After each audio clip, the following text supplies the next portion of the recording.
Ilustre Colegio de Abogados de Lima.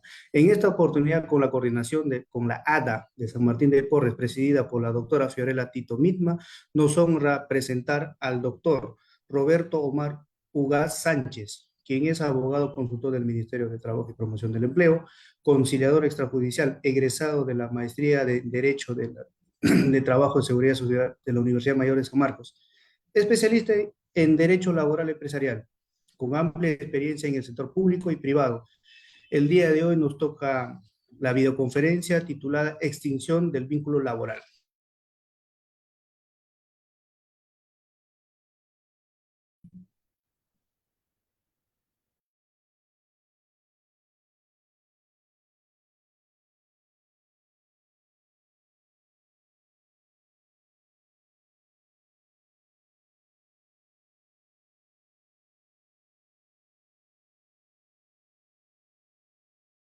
Doctor Ugas, adelante, por favor, con su ponencia. Gracias. Ante todo, buenas noches. Quiero agradecer al Colegio de Abogados de Lima por esta invitación. Quiero también agradecer a la Asociación de ADA de San Martín de Porres, a la doctora Fiorella Tito Mitma, por la invitación a este seminario titulado Extinción del vínculo laboral. Bien, voy a compartir diapositivas para empezar el tema de hoy, para efectos de ir explicando lo concerniente a lo que es la extinción del vínculo laboral. ¿Se nota la diapositiva? ¿Se ve? Sí, doctor, sí se visualiza. Sí, gracias. Bien, empezando con el tema de hoy sobre extinción del contrato de trabajo o extinción del vínculo laboral, debemos mencionar lo siguiente. Tenemos, en primer lugar, la base legal, que es el marco normativo, en la cual pues se rige el tipo de extinción del vínculo laboral, donde vamos a encontrar de qué manera se extingue el vínculo laboral. Entonces tenemos el marco normativo, que es el Decreto Legislativo 728, que es conocido por nosotros, que es la Ley de Productividad y Competitividad Laboral, el cual pues ha sido aprobado por el Decreto Supremo número 003-197-TR, ¿no? Que lo conocemos como el texto único ordenado de la Ley de Productividad y Competitividad Laboral. Entonces, este es el marco normativo, ese es el régimen privado, que es el Decreto Legislativo 728. Si la mente no me falla, antes se llamaba Ley de Fomento al Empleo, ¿no? Entonces, vinieron varias modificatorias y una de estas es el Decreto Legislativo 728. ¿Qué nos dice el Decreto Legislativo 728 con respecto a lo que es el tema de la extinción del vínculo laboral? Para referirnos a lo que es la extinción del vínculo laboral, debemos recordar que es un contrato de trabajo, partiendo de esa premisa, y tenemos pues lo siguiente. Tenemos que el contrato de trabajo, ¿no?, es el vínculo jurídico que establece o se ha establecido entre el trabajador y el empleador, por medio del cual el primero entrega su fuerza de trabajo a cambio de un salario y el segundo entrega un salario a cambio de esa fuerza de trabajo. Entonces aquí tenemos recogido pues el concepto de lo que es un contrato de trabajo, en la cual hay dos actores, uno que es el trabajador y el otro que es el empleador. Bien, dice en nuestra diapositiva que por medio del cual el trabajador entrega su fuerza de trabajo, entrega el trabajo, entrega todo lo que es concerniente a su labor. ¿A cambio de qué? De un salario, de un pago, de una retribución, ¿no? Y por este trabajo, el empleador, ¿sí?, va a pagar a este trabajador su salario a cambio de su fuerza de trabajo. También podemos decir algo sobre el contrato de trabajo, que es un acto jurídico en virtud de la cual el empleador y el trabajador acuerdan establecer relaciones recíprocas de carácter laboral, ¿no? Entonces este contrato se transforma en un acto jurídico en la cual pues aquí se deja constancia la voluntad expresa de ambas partes. ¿no? Acá lo que dice nuestro Código Civil sobre el acto jurídico, en la cual tiene que seguir toda la formalidad del acto jurídico. Entonces, bien, tenemos ahí lo que es el contrato de trabajo y su definición. Partamos ahora de lo siguiente. Para identificar qué es un contrato de trabajo y cuáles son sus elementos esenciales de este contrato de trabajo. Para ello también nos estamos refiriendo a la norma, al decreto legislativo 728, que en su artículo 4 pues recoge también un concepto de lo que es el contrato de trabajo. Y más aún, nos da los elementos esenciales para verificar qué es un contrato de trabajo. Entonces, el artículo 4 de la Ley de Productividad y Competitividad Laboral, más conocido como el decreto legislativo 728, nos dice lo siguiente. El artículo 4 nos dice que el contrato de trabajo es toda prestación personal de servicios remunerado, subordinado, y se presume pues la existencia de un contrato de trabajo a plazo indeterminado. En este primer párrafo del artículo 4 de la ley, en la cual nos habla sobre la prestación personal de servicio, estamos hablando pues del trabajo de este trabajador, valga la redundancia, ¿no? Que es pagado y a la vez es controlado por el empleador. Si existe esta figura de una prestación personal de servicio pagado y controlado o subordinado por el empleador, estamos presumiendo que existe un contrato de trabajo a plazo indeterminado. Es decir, un trabajo indeterminado que tiene una fecha de inicio y no una fecha de término. Como comúnmente lo conocemos, el trabajo estable, ¿no? El trabajo de contrato estable. Entonces, bajo este punto, acá tenemos la definición de la norma. Ahora, nos dice también en el segundo párrafo, el contrato individual de trabajo puede celebrarse libremente, por tiempo indeterminado o sujeto a modalidad, que es la otra característica del contrato. Puede ser indeterminado o sujeto a modalidad. El primero, que es el indeterminado, podrá celebrarse en forma verbal o escrita, y el segundo, en los casos y en los requisitos que la ley establece. Y también puede celebrarse por escrito contratos en régimen a tiempo parcial, sin ninguna limitación. Los contratos de tiempo parcial son aquellos contratos que se trabaja menos de 4 horas, ¿no? Estamos hablando aquí de 3 horas con 59 minutos. Y me dice también el segundo párrafo que el contrato indeterminado puede ser verbal o escrito. Yo puedo pactar con un trabajador un contrato a plazo indeterminado y no necesariamente le voy a tener que hacer por escrito el contrato. Bastará con que yo le diga que su contrato empieza una fecha y terminará cuando el trabajador decida renunciar o decida o se acabe el contrato, ¿no? Decida terminar. Entonces, tenemos ahí recogida las dos versiones sobre lo que es el tema del contrato de trabajo. Y en el segundo nos dice que hay otro segundo que es sujeto a modalidad. Este tipo de contrato sujeto a modalidad es el que va a ser por escrito. Acá sí tenemos que tener cuidado porque el contrato sujeto a modalidad es aquel que se realiza por escrito, ¿no? Entonces, tenemos lo del contrato de trabajo.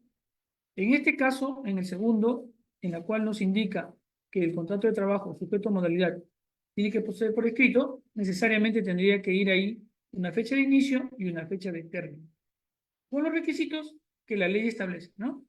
Y también podemos nosotros celebrar contratos a tiempo parcial. Ahora, legalmente el contrato de trabajo queda definido con la prestación personal de servicios remunerado y subordinado. ¿Qué es remunerado? Es el sueldo que percibe el trabajador, ¿no? Y subordinado es el control de fiscalización que tiene este empleador, la cual tiene a su cargo al trabajador. Entonces ahí están los elementos esenciales de un contrato de trabajo: la prestación personal de servicios, la remuneración y la subordinación. Es preciso hacer esta aclaración porque para partir de lo que es la extinción de un contrato de trabajo, primero tenemos que saber qué es un contrato de trabajo, cuáles son los elementos de este contrato de trabajo, y de ahí vamos a ir partiendo sobre lo que es una extinción del contrato de trabajo. Ahora bien, aquí podemos indicar lo siguiente. En todo contrato de trabajo va a existir un periodo de prueba. Esto también tenemos que saber y hacerlo mención para nosotros verificar en dónde se va a dar la extinción del contrato de trabajo, cómo se va a dar esa extinción del contrato de trabajo. Entonces, tenemos la regulación del periodo de prueba. Todos habrán escuchado, me imagino, que hay un periodo de prueba. Y muchas veces hemos confundido lo que es el periodo de prueba. Tanto el trabajador como el empleador confunden lo que es el periodo de prueba. Hoy día lo vamos a aclarar algunas dudas que siempre existen en lo que es el periodo de prueba. Entonces tenemos aquí la regulación del periodo de prueba, lo cual se encuentra en la norma. En el artículo 10, para ser preciso, dice: el periodo de prueba es de 3 meses, a cuyo término el trabajador alcanza la protección contra el despido arbitrario. ¿Correcto? Las partes pueden pactar un término mayor, dice, en caso las labores requieran de un periodo de capacitación o adaptación, o que por su naturaleza o grado de responsabilidad prolongue o pueda justificarlo. Entonces aquí en el artículo 10 del periodo de prueba me dice que es de 3 meses. Pasados esos 3 meses, yo como trabajador alcanzo el derecho a la protección contra el despido arbitrario.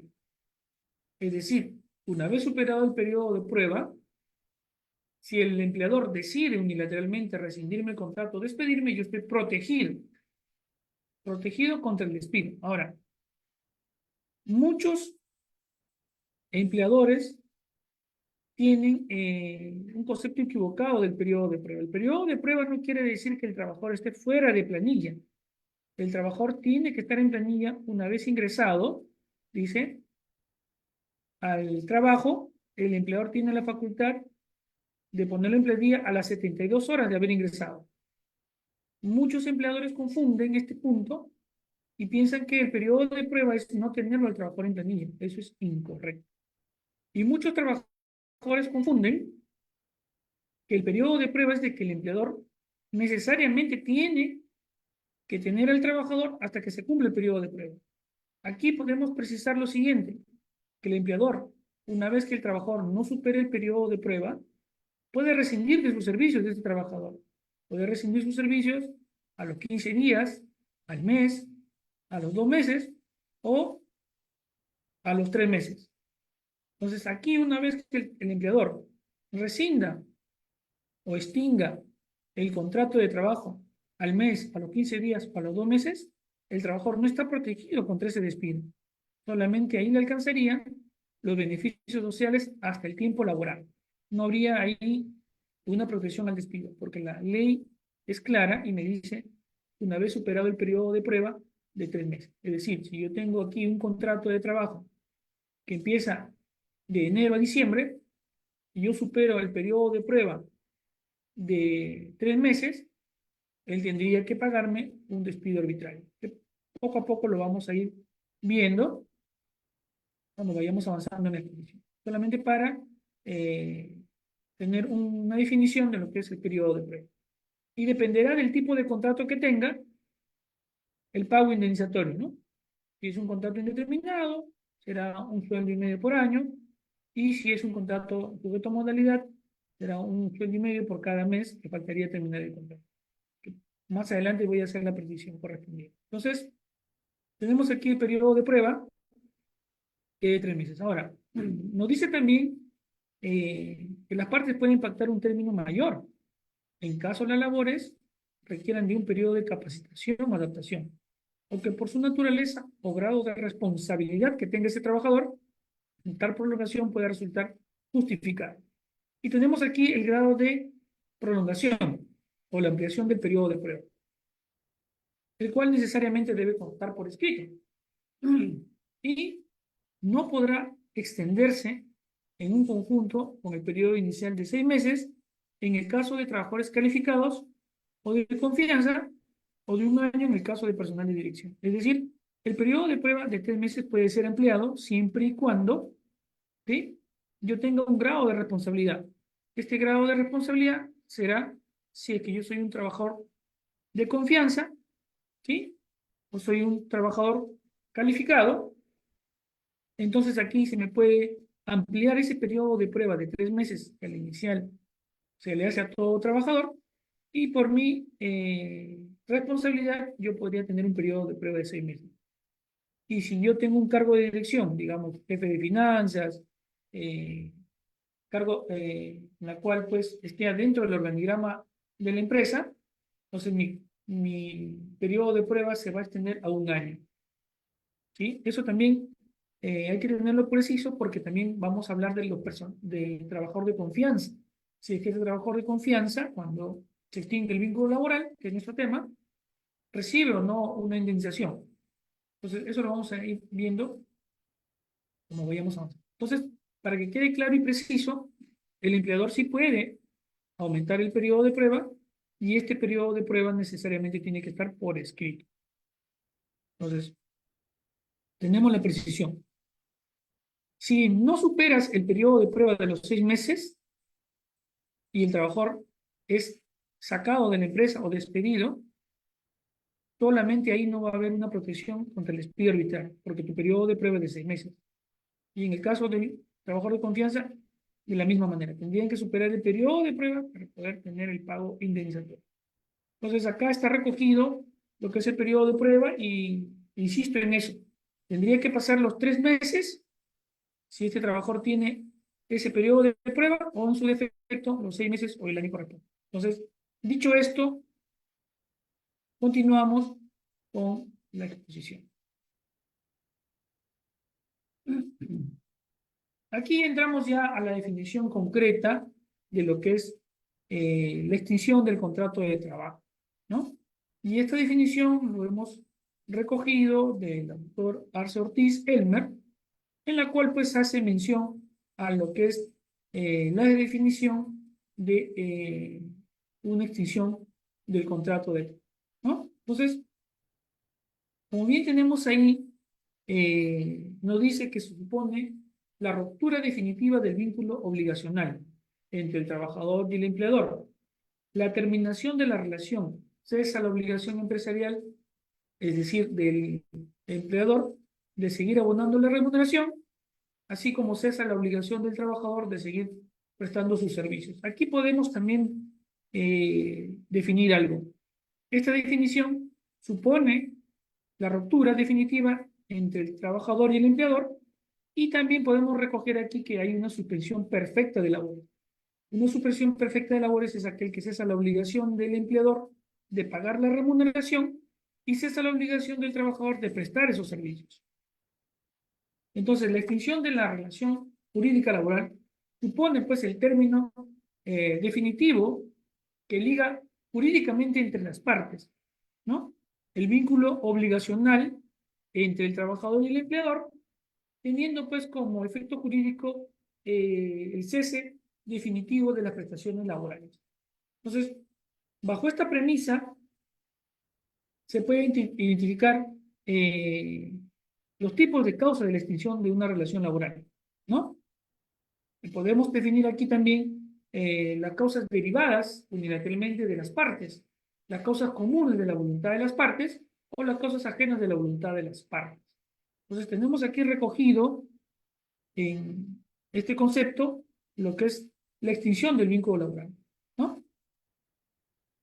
Ahora, en esa clasificación, según pues las causas derivadas unilateralmente de las partes, no sería otra cosa que el retiro o renuncia voluntaria. Eso lo vamos a ver en la siguiente.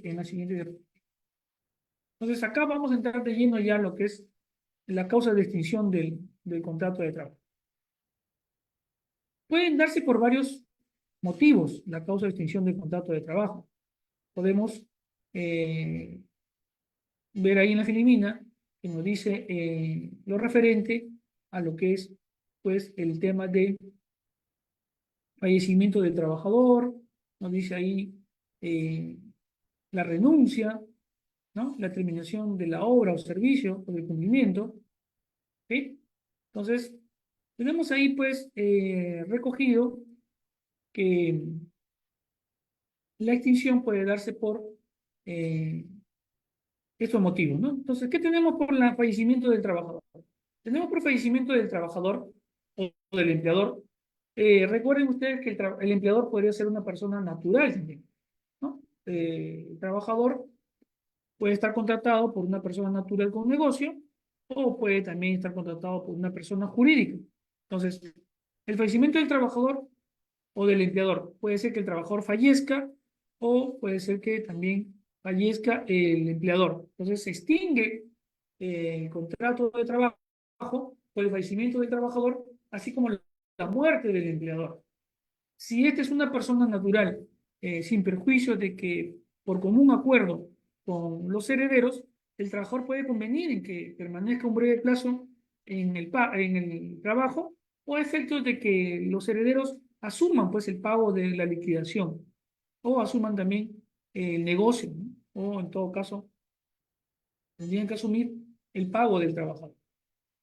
Recordemos que ya sea por fallecimiento o un fallecimiento del trabajador o del empleador, tendría que haber un pago y este pago son los beneficios sociales que le deban corresponder hasta el momento a este trabajador. Quienes pueden asumir el pago serían los herederos, si en el caso sería una persona natural con negocio. Luego tenemos ahí que nos habla de la renuncia o retiro del trabajador. Nuestra Filipina, o nuestra diapositiva, nos habla de la renuncia de este trabajador. Tener en cuenta que el trabajador también unilateralmente puede renunciar al acto jurídico a través del cual pues manifiesta su libre disponibilidad o voluntad la decisión de dar resuelto al vínculo laboral. Y aquí tenemos que precisar lo siguiente, que para que se dé esa renuncia voluntaria por parte del trabajador, el trabajador tendría que cumplir algunos requisitos, como los cuales presentar la renuncia voluntaria en un plazo de anticipación de 30 días. Ahora, el empleador puede aquí exonerar de ese plazo al trabajador o también puede decirle por escrito que no le exonera del plazo. Para que el trabajador pueda renunciar, tiene que anticiparle al empleador su renuncia.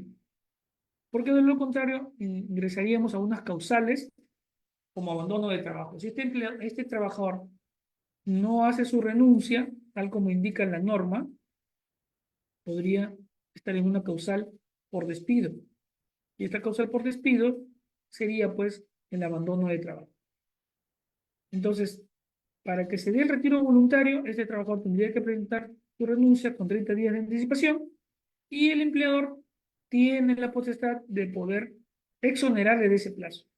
Ahora, si el empleador no le exonerara de ese plazo y le comunicara por escrito al trabajador en un plazo no menor de 3 días, indicándole que si bien es cierto su carta ha sido aceptada, pero no lo exonera del plazo, este trabajador tendría que cumplir en quedarse los 30 días para poder recién formalizar lo que es el retiro voluntario. De lo contrario, si este trabajador faltara y no fue a su trabajo, estaría incurriendo en una causa de despido, que sería el abandono de trabajo. Y tenemos ahí la terminación de la obra o servicio de los contratos. Aquí se extingue el contrato cuando se ejecuta el objeto de la totalidad de los contratos por obra o servicios, o cuando deja de surtir efecto por cumplimiento de la condición prevista en el término, o cuando vence el plazo estipulado del contrato. Hemos dicho al inicio de que existen dos tipos de contratos: el contrato indeterminado, que no tiene fecha de término, y el contrato sujeto a modalidad. Entonces puede darse de que en el segundo caso, en el contrato sujeto a modalidad, se exista pues ahí un término de contrato, en la cual pues queda resuelto el contrato, si existe una fecha, término. Ahora, aquí también ha habido confusión y es preciso aclararlo. Cuando terminan los contratos, el trabajador tiene la idea de que el empleador le va a seguir renovando el contrato y que por ende, si es que no hay renovación del contrato, el empleador tendría que avisarle o darle aviso de que no le va a renovar el contrato. La norma no ha señalado que el empleador tenga necesariamente que avisarle que su contrato no se va a renovar, porque cuando el trabajador y el empleador firman el contrato, el trabajador se somete a las reglas de juego del empleador y sabe cuándo inicia y cuándo termina su contrato. En este aspecto debemos dejar claro de que el empleador no está obligado a dar aviso sobre la terminación del contrato. Por ende, ha habido bastante confusión con respecto a ello. El trabajador tiene la idea de que este empleador le va a avisar cuando termina su contrato, y eso no se da, ¿no? El empleador no necesariamente le va a avisar, porque le va a decir, cuando firmes tu contrato, sabes cuándo inicia y cuándo termina tu contrato. Para ello, cuando se inicia la relación laboral, el trabajador tiene que tener una copia del contrato. El empleador está obligado a darle una copia del contrato. Cuando se firma el contrato, se hace por tipificado. Este empleador le da una copia al trabajador, y una copia se queda ahí en sus archivos para que cuando vaya a una inspección, los señores de SUNAFIL, la Superintendencia Nacional de Fiscalización Laboral, le puede pedir este contrato. Entonces, va a verificar que efectivamente existe un término, una fecha en la cual el contrato ha sido extinguido. Entonces, ya tenemos la forma de cuando el empleador fallece o cuando el trabajador fallece, y también tenemos el tema de la renuncia, y estamos viendo pues aquí el tema de en la terminación del contrato, o la obra, o cuando ya ha sido, ha surtido efectos la decisión para su término. Entonces, tenemos esa modalidad. Y luego, la otra modalidad que tenemos, ¿no?, es el mutuo disenso entre el trabajador y el empleador. ¿Qué es el mutuo disenso entre el trabajador y el empleador? El mutuo disenso entre el trabajador y el empleador, conocido también como eh, el mutuo consentimiento, viene a ser pues un acto jurídico bilateral, a través del cual el empleador y el trabajador deciden dar por resuelto el contrato de trabajo. Más conocido aquí es un acuerdo entre ambas partes, ¿no? Un acuerdo entre ambas partes en la cual el trabajador y el empleador acuerdan dar por terminado el contrato. Por eso decimos el mutuo disenso. Aquí se va a configurar varias consecuencias, como cuáles, por ejemplo, cuando el trabajador y el empleador deciden terminar por mutuo acuerdo, el empleador le va a indicar a este trabajador cuánto es sus beneficios sociales, y adicionalmente, a título de gracia, le puede dar un monto, la cual va a ser evaluado por este trabajador, y ambas partes firmarán ese acuerdo. Si el trabajador no estuviera de acuerdo al monto propuesto por el empleador, podría rechazarlo o podría hacer una contrapropuesta. Entonces, ambas partes se van a poner de acuerdo aquí, ¿no? Es un acuerdo, ¿no?, de poner el término a la relación laboral, y debe constar siempre por escrito, ¿no? En la liquidación de beneficios sociales saldrá o se pondrá lo que el empleador le está ofreciendo a este trabajador para que renuncie, ¿no?, para que se extinga el vínculo laboral. Y eso es lo que mayormente se ve, ¿no? El empleador llama al trabajador para una conversación, lo cita al trabajador para efectos de poner fin a la relación laboral, ¿no? Y se ponen de acuerdo, el trabajador evalúa lo que la empresa le va a proponer y firma el mutuo acuerdo, y se extingue, ¿no? Previo pago a sus beneficios sociales, todo lo que le corresponde hasta el momento de finalización del mutuo acuerdo. Entonces, tenemos ahí lo que es el mutuo. También tenemos la invalidez absoluta permanente, ¿no? Esta causal pues extingue de pleno derecho y de forma automática la relación laboral, siempre que sea declarada por el Salud, o a su vez el Ministerio de Salud, ¿no?, o por un colegiado médico que nos dé pues la solicitud, ¿no?, que llamamos en un informe, en la cual pues se indique que este trabajador ya no puede laborar, ¿no? Ya no puede laborar, y pase a una junta médica designada por un colegio médico o por el Colegio Médico del Perú, a solicitud del empleador. Esto es la invalidez permanente. Aquí podemos definir lo siguiente, ¿no?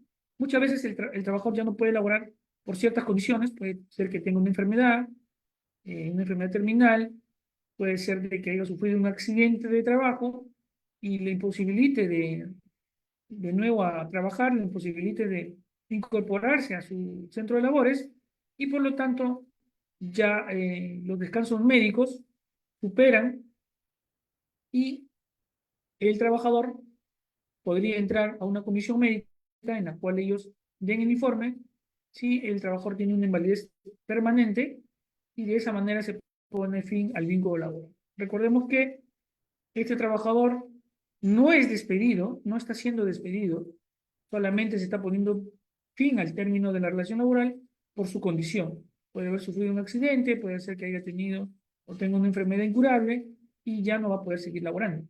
Por ende, se pone fin a la relación laboral. Y se tendría que aquí que pagarle los beneficios sociales que le corresponden, ¿no? Recordemos que los beneficios sociales que estamos hablando es las vacaciones, las gratificaciones y las CTS que le pueda corresponder. Ahora, si por ahí existiera un accidente de trabajo y se ha visto por conveniente que la empresa es responsable, bueno, el trabajador podría iniciar acciones pertinentes en base a una indemnización por los daños y perjuicios que le pudieran corresponder. Pero si no hubiera ello, solamente sería una extinción del vínculo laboral con el pago de su beneficio social. Y luego tenemos la jubilación, ¿no? La jubilación obligatoria, que todo el mundo ya conoce, es la jubilación tanto para hombre como para mujer, que tenga derecho pues a la pensión de jubilación a cargo de la oficina previsional, más conocida como la ONP, o el sistema privado, ¿no? Entonces, aquí es la jubilación que todo trabajador se sujeta. Ahora, hay criterios para la jubilación o requisitos. Puede ser que el trabajador cumpla 65 años y, bueno, decida pues jubilarse porque ya tiene, digamos, las aportaciones completas. Recordemos que a los 65 años ya este trabajador tiene más de 20 aportaciones, tanto en la ONP como en la FP. O en su defecto, los 70 años, como dice la norma, ¿no? A los 70 años de edad, este trabajador ya se pone fin a la relación laboral porque ahí sería la jubilación automática. La ley recoge que la jubilación para hombres y mujeres, de acuerdo al decreto legislativo 728, es a los 70 años, ¿no?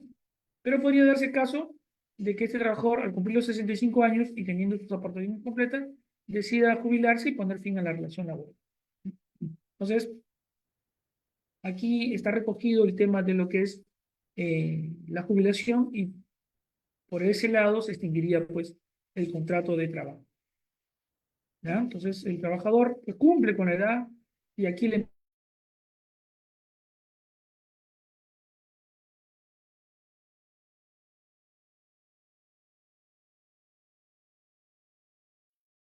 Doctor, no se le escucha nada.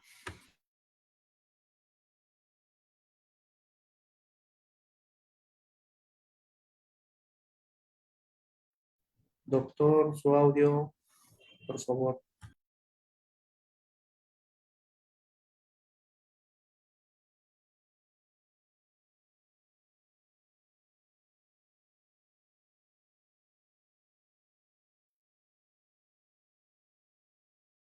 Se cortó, ¿verdad?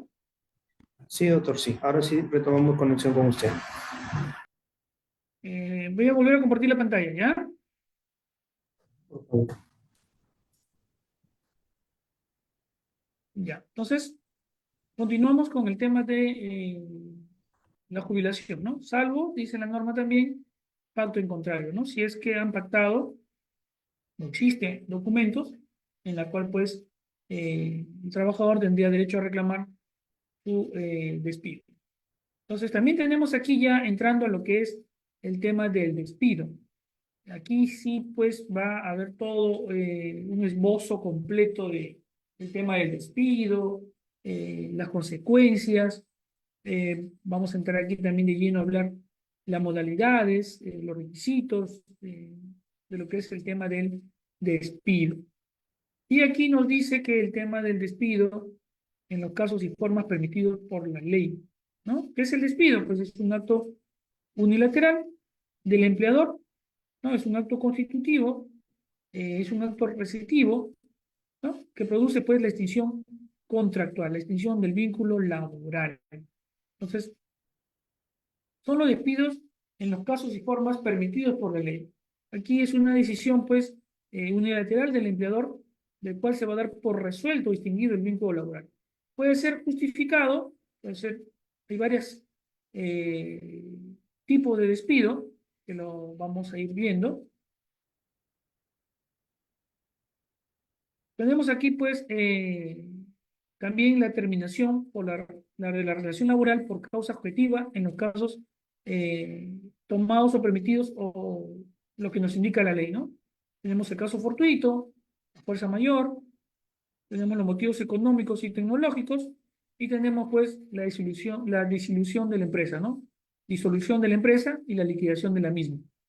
También tenemos la reestructuración patrimonial sujeta al decreto legislativo 845, en la cual también se extinguen los contratos de trabajo. ¿Correcto? Entonces, veamos aquí lo que es el despido, el famoso despido arbitrario. Entonces, el despido, pues, es la decisión unilateral del empleador en virtud de la cual se da por resuelto y extinguido el vínculo laboral. Puede ser justificado, ¿sí? Extinguido también por la capacidad o conducta del trabajador, lo cual está recogido en el decreto legislativo 728. Puede ser también cuando no exista motivo que justifique ese despido, puede ser un despido nulo, ¿no? Lo cual se considera, pues, que se ha afectado derechos constitucionales. Tenemos el despido indirecto, ¿sí? La legislación protege, como hemos dicho, contra el despido nulo, el despido arbitrario, pero aquí tendríamos que tener algunas condiciones que le hemos mencionado al inicio. Para que el trabajador esté protegido contra el despido, debemos recordar al inicio que tiene que superar el periodo de prueba y tiene que trabajar por lo menos o laborar 4 horas a más. Recordemos que al inicio dijimos también, o mencionamos, que existen los contratos a tiempo parcial. Los contratos a tiempo parcial, el trabajador no está protegido contra el despido porque no labora las 4 horas a más. Siempre labora 3 horas con 59 minutos, por lo tanto, en el tema parcial no hay indemnización por despido arbitrario. Ahí el trabajador, si es que la empresa decide cesarlo, lo que podrá reclamar sería, pues, las gratificaciones y de acuerdo al convenio ratificado por el Perú, el convenio de la OIT, podría reclamar vacaciones y un promedio de su gratificación, ¿no? Gratificaciones en las cuales se le tendría que pagar a ese trabajador a tiempo parcial. Pero un trabajador que labore de 4 horas a más y pase, supere el periodo de prueba, ya está protegido contra el despido arbitrario, ¿no? Estos trabajadores tienen que laborar no menor de 4 horas diarias, ¿no? Ahora, aquí podemos mencionar los tipos de despido, ¿no? Acá tenemos, pues, el despido justificado, lo que está relacionado con la capacidad o la conducta del trabajador, y se consideran, pues, estos despidos como faltas graves, ocasionados, o como lo conocemos como los despidos justificados. Y ellos, lo que nos menciona la norma es el incumplimiento, pues, de las obligaciones de trabajo que supone el quebrantamiento de la buena fe laboral, ¿no? La reiterada paralización o a las órdenes del trabajador, la resistencia a las órdenes que da el empleador. Recordemos que el empleador, por su directriz de supervisión, de control, da órdenes a este trabajador. Y a veces, o muchas veces, el trabajador incumple esas órdenes, por lo tanto, o se resiste a esas órdenes, o a veces paraliza intempestivamente sus labores. El empleador podría pedir apoyo a la autoridad administrativa de trabajo o, en su defecto, a la policía para que deje constancia de la paralización intempestiva de este trabajador.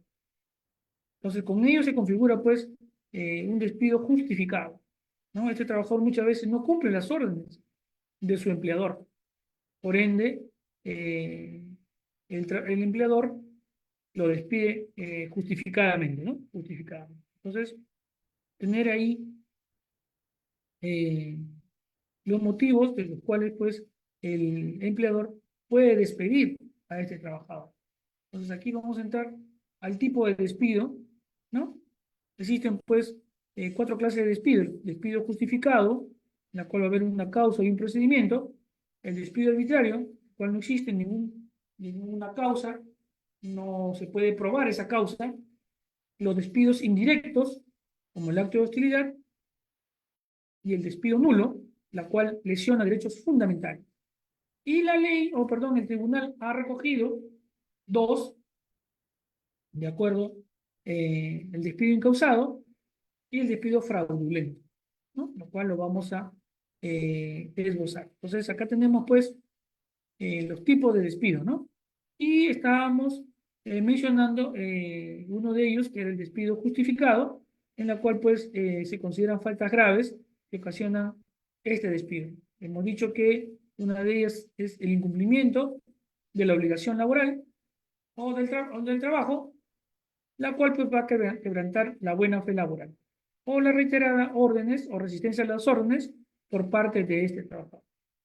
Entonces también tenemos en este tipo de despido el daño a los bienes de propiedad de la empresa. Muchas veces el empleador manipula o daña los bienes de la propiedad de la empresa, como los edificios, las instalaciones, la maquinaria o instrumentos, documentos que son valiosos para la empresa. Entonces aquí se configura un daño intencional a los bienes, ¿no?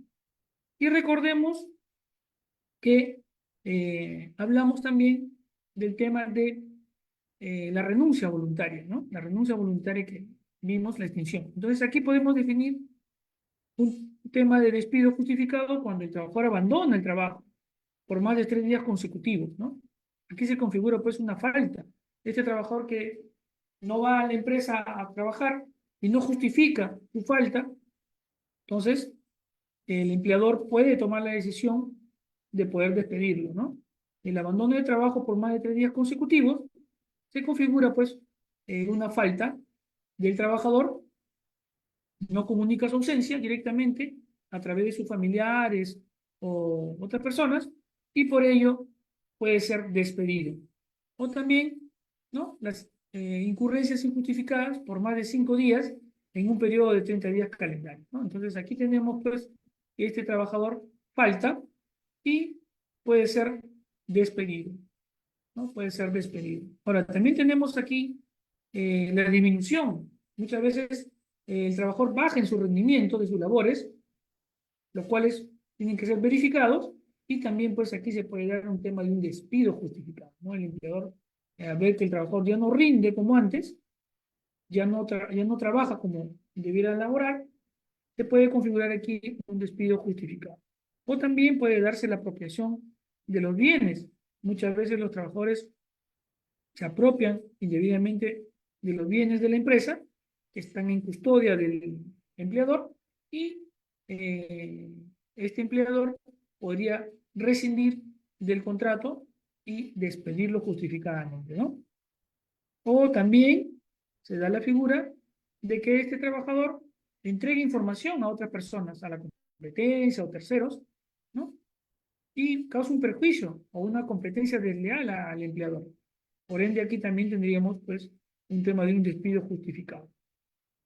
También se da la figura de que el trabajador concurre muchas veces en estado de embriaguez o bajo la afluencia de alguna sustancia en la cual, pues, pone en riesgo el trabajo y decide no someterse, pues, a las pruebas correspondientes para ver su estado de embriaguez o si ha consumido algunas sustancias que perjudican pues al empleador, ¿no? Entonces aquí el empleador podría pedir la ayuda de un efectivo policial para que se deje constancia a través de un atestado respectivo del grado en la cual el trabajador se está presentando al centro de trabajo, ¿no? Y también tenemos ahí el tema de lo que son la violencia grave, indisciplina. Muchas veces el trabajador injuria a su empleador o le falta a través de palabras oeces. Entonces aquí este empleador podría tomar la decisión de rescindir el contrato y despedirlo. Entonces aquí tenemos lo que es el despido justificado, ¿no? Y también tenemos lo que es el despido indirecto, los actos de hostilidad. El despido indirecto es más conocido como el acto de hostilidad, en la cual el empleador, ¿no?, decide fastidiar, molestar al trabajador y entonces empieza con el acto de hostilidad. Para que este trabajador, cansado de ser hostilizado, ¿sí?, por el empleador, decida pues renunciar. Entonces, en el acto de hostilidad tenemos varias figuras de cómo el empleador podría indirectamente despedir al trabajador. Recordemos que el acto de hostilidad tiene dos eh, premisas.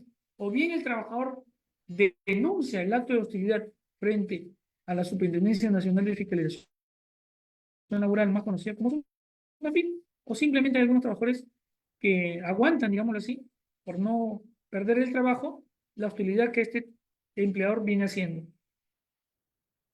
Muchas veces el trabajador se queda callado y no denuncia el acto de hostilidad, ¿no? Por eso aquí el acto de hostilidad tiene esta figura, ¿no? Y puede darse de diferentes maneras. Puede darse el acto de hostilidad dependiendo, puede ser la falta de pago de la remuneración, ¿no?, en la debida oportunidad que corresponde al empleador pagarle y no lo hace. Entonces este trabajador sufre un acto de hostilidad. O también puede darse la reducción inmotivada de su remuneración o de su cargo o categoría. Muchas veces el empleador reduce sin explicación alguna la remuneración de este trabajador o simplemente le baja la categoría, ¿no? Entonces, de esta manera se configura pues los actos hostiles que viene haciendo el empleador. O muchas veces le condiciona el pago, ¿no? O puede darse el caso del traslado del trabajador a un lugar distinto de aquel que está prestando habitualmente sus servicios, o con el propósito simplemente de ocasionarle un perjuicio. Aquí tenemos que aclarar algo. El empleador, de acuerdo a la normatividad laboral vigente, que es el decreto legislativo 728, puede cambiar, de acuerdo al artículo 9 de la norma, dice que el empleador puede realizar cambios, y esos cambios son cambiar del lugar de la prestación de servicios, cambiar horario de trabajo o cambiar las condiciones del servicio. Pero también recoge ahí una definición que muchas veces se pasa por alto y dice bajo una necesidad. Tiene que demostrarse la necesidad del centro de trabajo para poder cambiarme el horario, para poder rotarme a un lugar distinto o para poder hacer estos cambios, ¿no? Tiene que haber un criterio de razonabilidad para poder yo hacer esos cambios. De lo contrario, si es que este empleador me cambia con el afán de perjudicarme, yo podría denunciar ese acto de hostilidad, porque empezaría con el despido indirecto que está haciendo este empleador hacia el trabajador. Hay que tener bien las características para ver si estamos frente a este acto de hostilidad, que es muy, muy común en todas las empresas, ¿no? Bueno, yo no te quiero despedir, pero como no quiero pagarte tal vez la indemnización, entonces empiezo a hacer todos esos actos de hostilidad, la cual tiene que ser probado. El trabajador tendría que tener las pruebas suficientes para poder hacer la denuncia correspondiente ante SUNAFIL y que se apersone un inspector de trabajo a verificar estos actos de hostilidad, ¿no? Entonces, también hay que tener cuidado porque muchas veces la empresa cambia de lugar de trabajo. Por ejemplo, si un trabajador está laborando en Lima y lo cambian a un lugar, por ejemplo, que lo cambien a Villa Salvador, o lo cambien a un lugar distinto de la cual él presta sus servicios, aquí el trabajador, aun cuando no esté satisfecho con ese cambio, él tendría que ir hasta el lugar donde lo están cambiando y de ahí hacer la denuncia por acto de hostilidad. Porque recordemos que si el trabajador se opone a ese cambio, el empleador podría apegarse a lo que dice el artículo 25 y podría decir que está incumpliendo con una orden directa y no va al lugar donde lo están mandando. Él tendría que ir y de ahí denunciar este acto de hostilidad. Otro acto de hostilidad sería también las medidas de higiene y seguridad que puede afectar o poner en riesgo la vida de este trabajador. De repente, este trabajador está en un ambiente no adecuado, realizando sus labores, y este empleador no toma las medidas necesarias para que pueda realizar dichas funciones, ¿no? Lo trata de incomodar, lo trata de afectar a este trabajador. Entonces, eso es lo que tenemos por acto de hostilidad, ¿no? Entonces, tenemos que tener esas características para poder denunciar. Ahora, tenemos acá un esbozo sobre lo que es el despido con causa en la cual se extingue el contrato de trabajo, ¿no? Los despidos, en los casos permitidos por la ley, lo que estamos hablando, que es el despido justificado, con las causas de despido relacionadas con la capacidad y la conducta del trabajador, ¿no? Tenemos aquí la facultad físico-mental, el rendimiento deficiente en relación a la capacidad del trabajador, ¿no? La negatividad, hemos dicho que el trabajador muchas veces se niega injustificadamente a someterse a exámenes, ¿no? Que están previamente convenidos o establecidos en la ley. Y la causa justa de despido es la comisión de falta grave, la condena penal por delito doloso, la inhabilitación de este trabajador. Y como consecuencia hemos estado hablando sobre los actos de hostilidad. Y tenemos aquí el despido nulo, ¿no? El despido nulo, que se da pues en la madre gestantes, ¿no? Muchas veces el empleador despide a una persona que está gestando y ella podría interponer su demanda por despido nulo. También tenemos aquí dentro del despido nulo aquellas personas que son miembros del sindicato.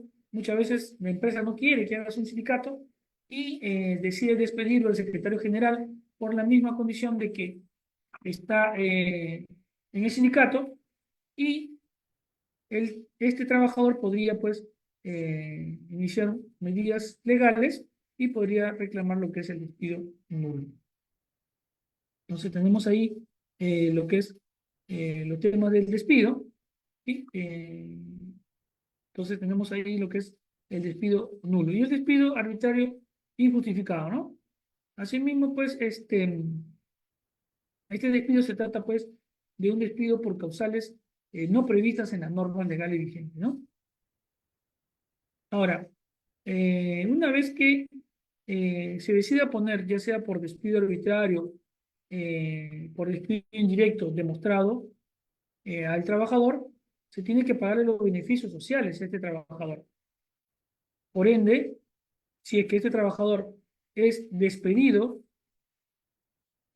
por el empleador, tendría derecho pues a cobrar el despido arbitrario.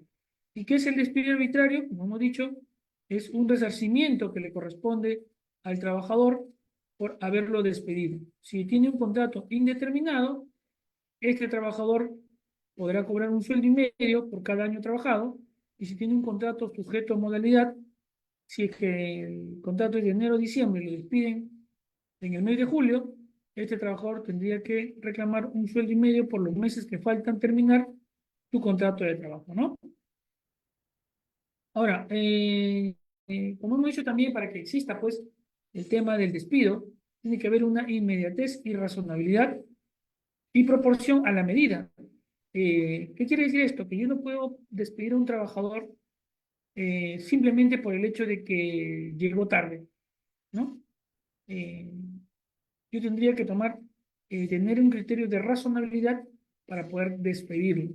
Aunque muchas empresas a veces lo hacen, ¿no? Pero tendríamos que tener aquí un criterio de razonabilidad o proporción a la medida que voy a aplicar, no por el hecho de que llega tarde, yo voy a aplicar la medida de despedirlo, ¿no? Tendría que yo tomar otras acciones para poder despedirlo, ¿no? Entonces, tenemos ahí pues este esbozo en la cual nos define pues los tipos de despido. Y luego tenemos acá la causa justa de despido, ¿no? Lo que hemos estado viendo relacionadas con la capacidad del trabajador, ¿no?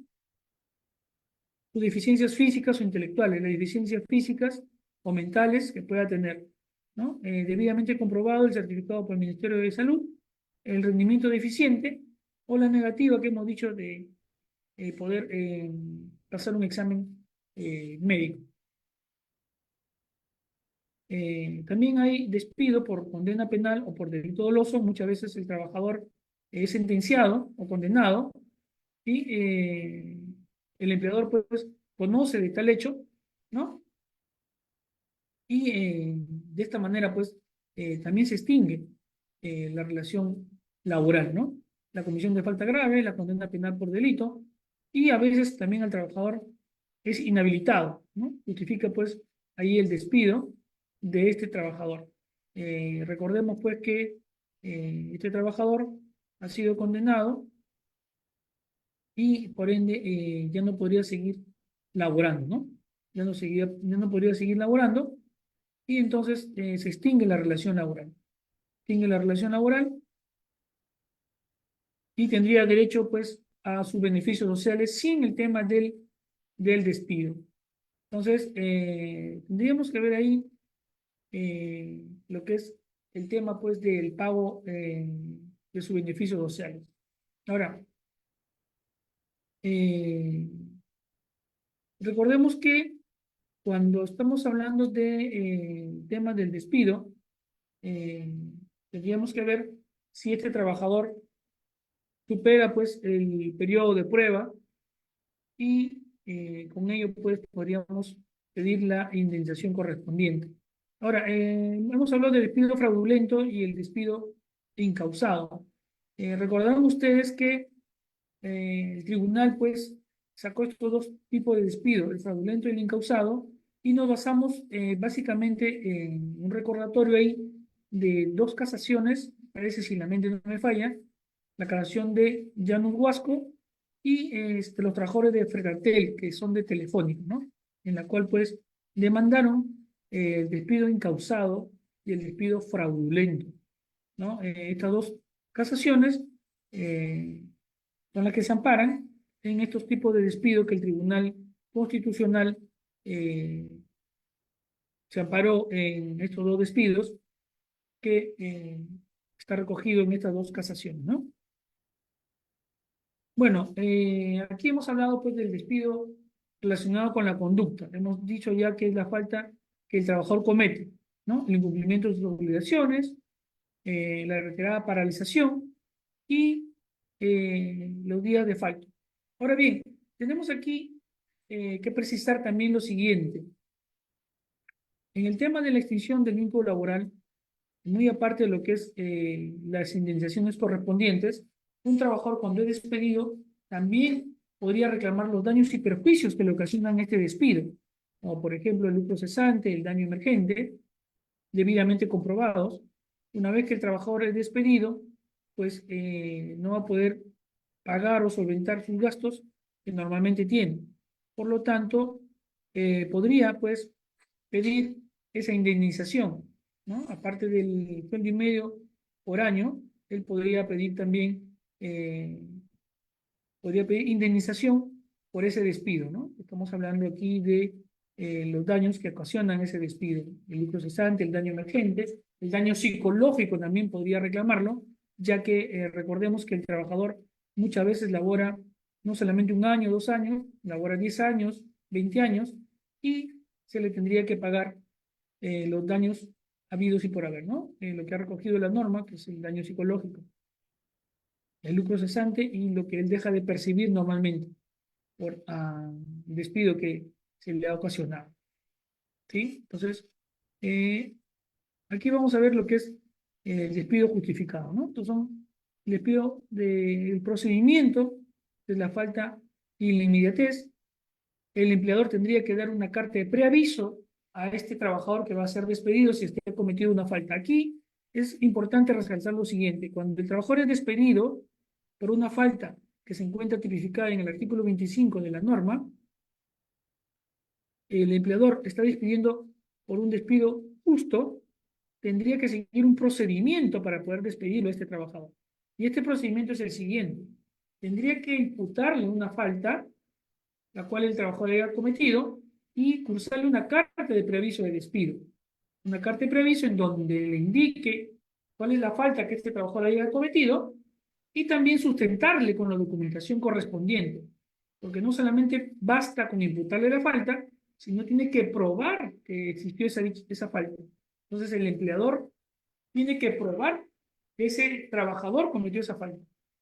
No solamente basta con imputarle los hechos, tiene que probar que ese trabajador cometió esa falta. Con la documentación correspondiente. Digamos aquí, por ejemplo, si este trabajador faltó más de 3 días consecutivos, el empleador tendría que adjuntarle la marcación, ¿no? O en todo caso el cuaderno o las hojas donde ese trabajador firma, para efectos de imputarle la falta. No podría solamente entregarle la carta sin el sustento correspondiente. Una vez que el empleador le entregue la carta, ¿sí? En la misma tendría que indicar el plazo para que ese trabajador conteste la carta. ¿Cuánto es el plazo que tiene el trabajador para contestar dicha carta, dicho documento en el cual se le está imputando estas faltas? Y la norma ha señalado que tiene 6 días para que él pueda contestar, defenderse, hacer sus descargos correspondientes sobre la carta que le ha sido enviada. Ahora, por la magnitud de los hechos, también podría tener o se podría emplear esos días de descargo, ¿no? Podría ser hasta 30 días, dependiendo de la falta o la magnitud de la falta que haya cometido el trabajador. Una vez contestada la carta, en el plazo de 6 días, si este trabajador ha sido exonerado, se debe entender que al 7º día él tendría que personarse a su lugar de trabajo o a su centro de trabajo para poder ingresar. Si es que no lo dejaran ingresar, este trabajador podría pedir apoyo a un efectivo policial, acercarse a una comisaría y el efectivo tendría que ir, ¿no? Lo que le van a pedir acá al trabajador es que se apersone al Ministerio de Trabajo para que le den un oficio correspondiente y se apersone al lugar y se deje constancia que no lo están dejando ingresar. Una vez que este trabajador constate que no lo están dejando ingresar después de los 6 días que le dieron, tendría que hacer su denuncia en SUNAFIL para que un inspector verifique el tema de que no le han enviado la carta aún de despido.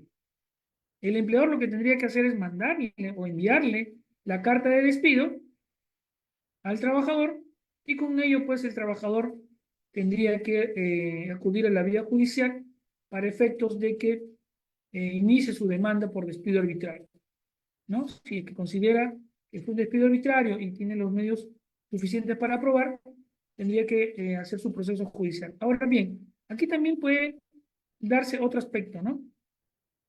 El trabajador tiene también la facilidad de poder acudir al Ministerio de Trabajo y solicitar una conciliación con su empleador antes de iniciar un proceso judicial. Recordemos que una vez que el empleador le envía a este trabajador la carta de despido, él tiene 30 días hábiles para poder hacer su demanda correspondiente.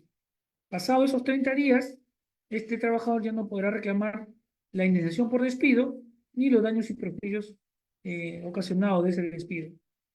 Entonces aquí el trabajador, una vez enviada la carta, podría acercarse a la autoridad administrativa de trabajo, solicitar una audiencia de conciliación, llevando sus boletas de pago y su carta de despido, ¿no? Te recomiendo llevar las 6 últimas boletas y su carta de despido.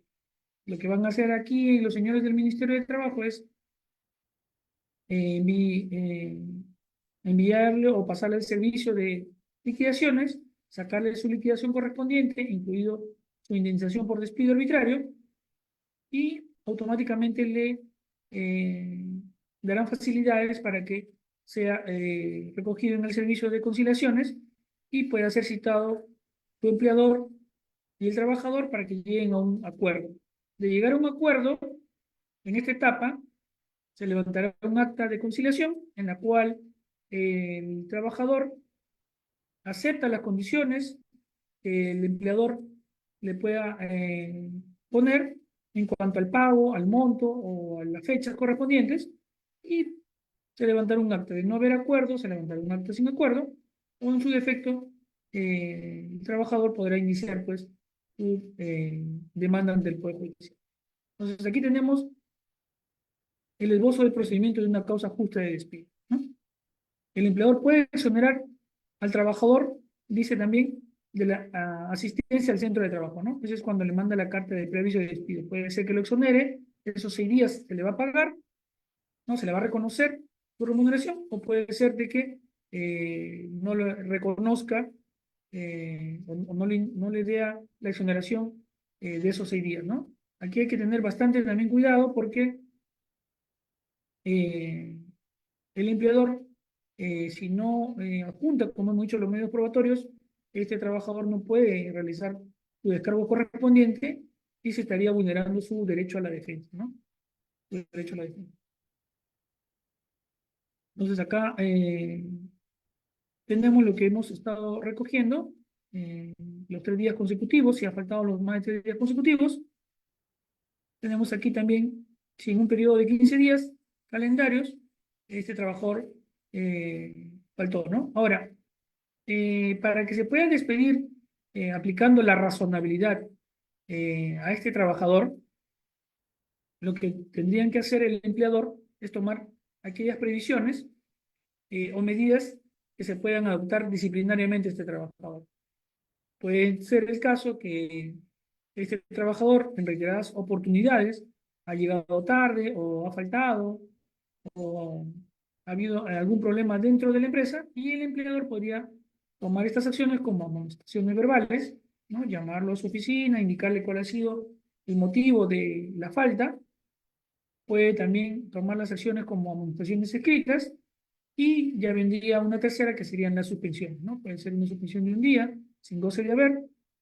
Entonces, estas medidas es la que puede optar el empleador antes de enviar una carta de preaviso de despido, ¿no? Ahora, estas faltas que comete el trabajador, el empleador tendría que sancionarlas en el acto. Hay un principio que se recoge, que es el principio de inmediatez. La sanción tiene que ser en el acto.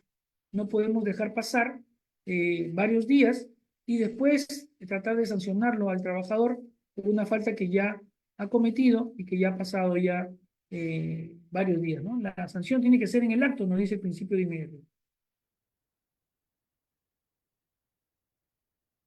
Y como hemos estado hablando también, el despido nulo, ¿no?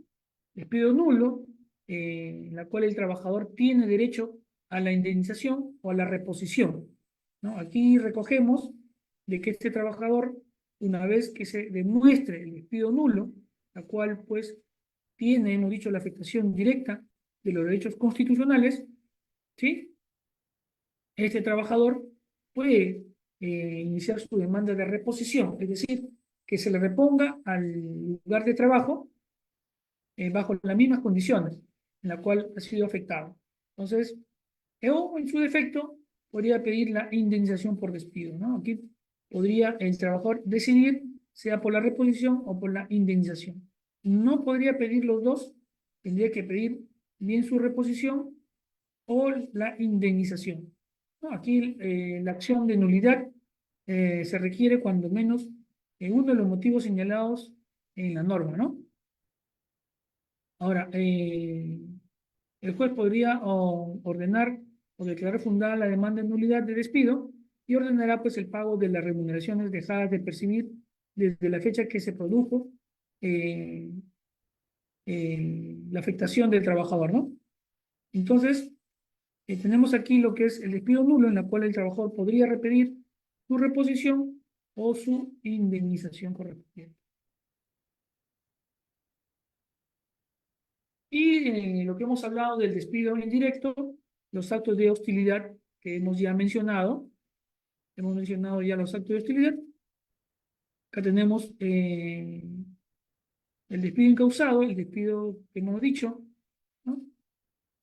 Como su nombre lo indica, es el despido que no cuenta con una causa de acto en la cual pues se despide y se trata de justificar, ¿no? Este despido, la cual vulnera pues derechos constitucionales del trabajador. Y el despido fraudulento, que le hemos estado viendo. Acá tenemos una diapositiva en la cual nos da pues ya el tipo de despido, la cual tenemos despido arbitrario, no existe la causa en relación a la conducta o la capacidad del trabajador, y habiendo esta no se ha demostrado en juicio, entonces aquí el empleador tendría pues como consecuencia el pago de la indemnización hasta un tope de 12 remuneraciones. La ley nos ha fijado un tope, el trabajador solamente tiene un tope de 12 remuneraciones, un sueldo y medio por cada año trabajado, pero nos ha fijado un tope. No podemos pasar de ese tope de remuneración. Aquí tenemos que aclarar lo siguiente, muchos trabajadores tienen una confusión. Dicen que han trabajado más de 20 años o tienen trabajando más de 20 años y por lo tanto tienen la idea de que van a recibir un sueldo y medio hasta los 20 años que han trabajado. Eso de ahí es incorrecto. El tope máximo es hasta 12 remuneraciones. Ahora, aquí también tenemos que tener en cuenta que dependiendo del tipo de contrato que tenga también el trabajador, recibirá la indemnización correspondiente. Eso es lo que hemos estado hablando sobre si tiene un contrato indeterminado, recibirá pues un sueldo y medio por cada año trabajado. Máximo es hasta 8 años. En 8 años ya están las 12 remuneraciones, un sueldo y medio por cada año trabajado.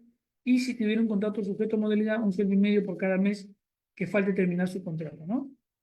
Ahora, acá también, aparte de su indemnización, recibirá pues los beneficios sociales que le deban hasta ese momento. Muy diferente es si ya le pagaron los beneficios sociales, solamente quedarán los beneficios truncos que le puedan corresponder al momento de su despido. ¿Sí? Ahora, tenemos también el tema de los trabajadores de confianza.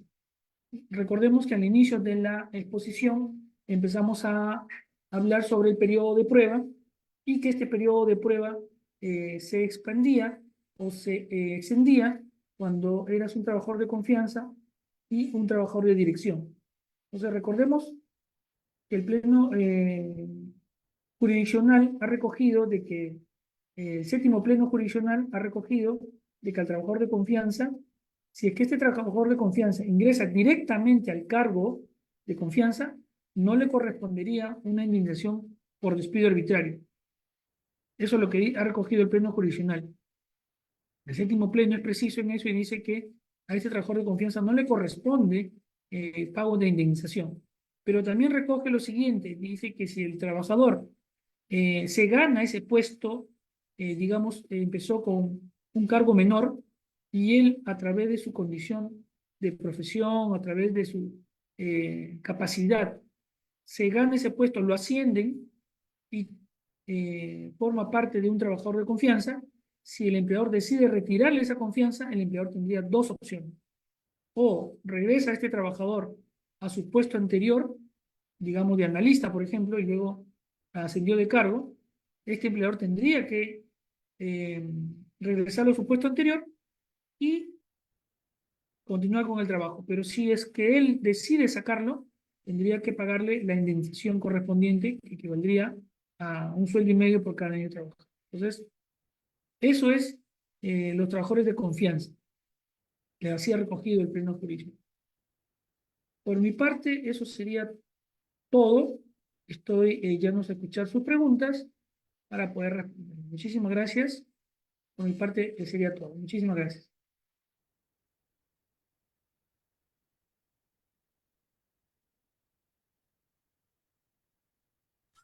¿Alguna pregunta, estimados participantes?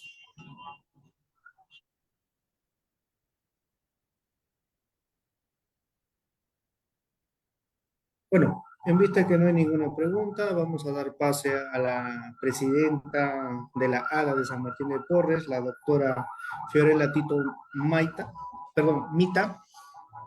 Doctora, Buenas noches, doctores. Buenas noches, público en general. Mi nombre es Fiorella Tito Mitma, presidenta de la Asociación Distrital de Abogados de San Martín de Porres. Agradecemos a cada uno de ustedes por haber asistido a esta ponencia del doctor Robert Ugaz Sánchez. Asimismo, agradecemos al Colegio de Abogados por permitir dar este tipo de ponencia para cada uno de ustedes. Asimismo, hacerles invitación a aquellos abogados, colegas que sean del distrito de San Martín de Porres, pueden inscribirse para ser parte de la Asociación Distrital de Abogados de San Martín de Porres, ahí al correo que indica de la publicidad. Y finalmente, hacerles una invitación a los abogados y al público en general que el día 13 de junio haremos una ponencia con el juez de familia, el doctor Jorge Pariasca. El tema a tratar va a ser el proceso de familia en la era tecnológica, luces y sombras a nivel judicial. Próximamente estará saliendo la publicidad, pero lo hacemos extensivo para que puedan concurrir el 13 de junio a esta ponencia. Muchísimas gracias a todos. Muy buenas noches. Muchísimas gracias, doctora Fiorella. No se olviden, por favor, estimados participantes, de marcar su asistencia en el link de la descripción y por favor reiterarles y hacerles de conocer que pongan el nombre completo, más no iniciales u otro tipo de nombre que puedan renombrar en el Zoom. Muchas gracias y esto sería todo por el día de hoy. Gracias. Gracias, doctor. Lo esperamos en la siguiente. Muchísimas Gracias. gracias.